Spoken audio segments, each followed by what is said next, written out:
Welcome to మన్ను ఆంధ్ర అమ్మాయి. Egg fried rice చేయబోతున్నామండి మనము. కానీ ఇది కొంచెం వెరైటీగా ఉంటుందండి.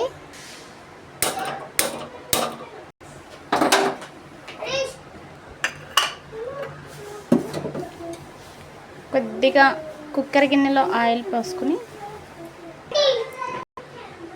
మన దగ్గర ఏ ఉంటే అవి ఆల్ స్పైసెస్ మసాలా దినుసులు వేసుకోవాలండి.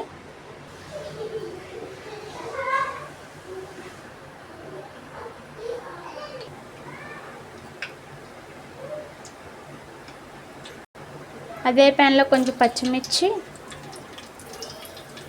ఆనియన్స్, కరివేపాకు, కొత్తిమీర, పుదీనా కూడా వేసుకోవచ్చండి. నా దగ్గర లేదు కాబట్టి నేను వేయలేదండి. మీ దగ్గర ఉంటే వేసుకోండి.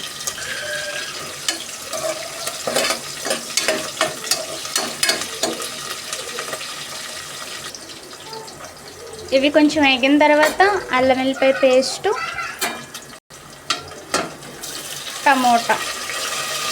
టమాటా కొంచెం మగ్గాలండి.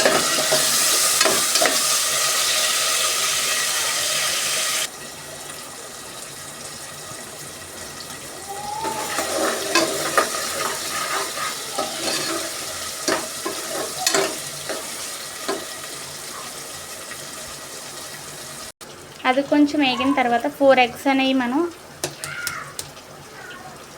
ఇందులో పలగొట్టి వేయాలండి.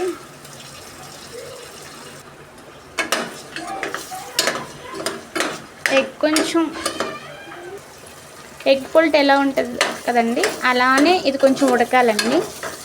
ఫ్రై అయిన తర్వాత అది రైస్ అనేది ఇందులో యాడ్ చేసుకోవాలండి.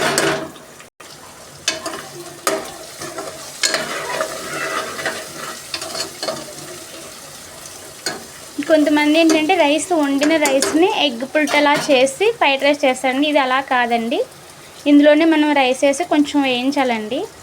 ఇందులోనే రైస్కి దీనికి సరిపడా సాల్ట్, తగినంత కారం,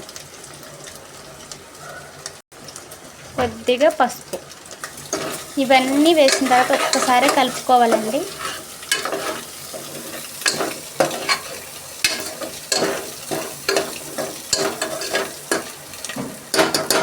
అందులో కొద్దిగా రైస్ అన్ని మనం నానబెట్టుకున్న రైస్ వేసుకోవాలండి. అది కూడా కొంచెం వేగాలండి. ఇలా వేయించుకోవడం వల్ల రైస్ కూడా బాగుంటుందండి.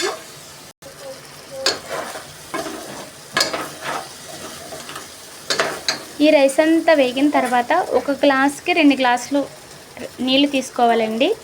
నేనైతే ఈ గ్లాస్ తీసుకున్నాను ఫ్రెండ్స్. మీరైతే కావాలంటే ఇంకా 1 గ్లాస్కి 2 గ్లాసుల నీళ్ళు, ఎన్ని గ్లాసులు బియ్యం వేసుకుంటే దానికి 2 నీళ్ళు వేసుకోవాలండి. కొంచెం ధనియాల పొడి కూడా వేసుకోవాలండి. నీళ్ళు యాడ్ చేస్తున్నానండి.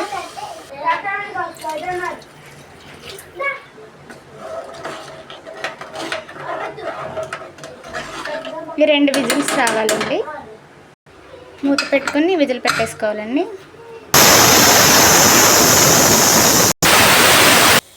2 విజిల్స్ వచ్చాయి ఫ్రెండ్స్. తర్వాత స్టవ్ బంద్ చేసి 10 మినిట్స్ తర్వాత మూత అనేది ఓపెన్ చేయాలి ఫ్రెండ్స్. వెంటనే కాకుండా, అప్పుడు పులావ్ అనేది బాగా వస్తుంది. 10 మినిట్స్ అయిపోయిందండి.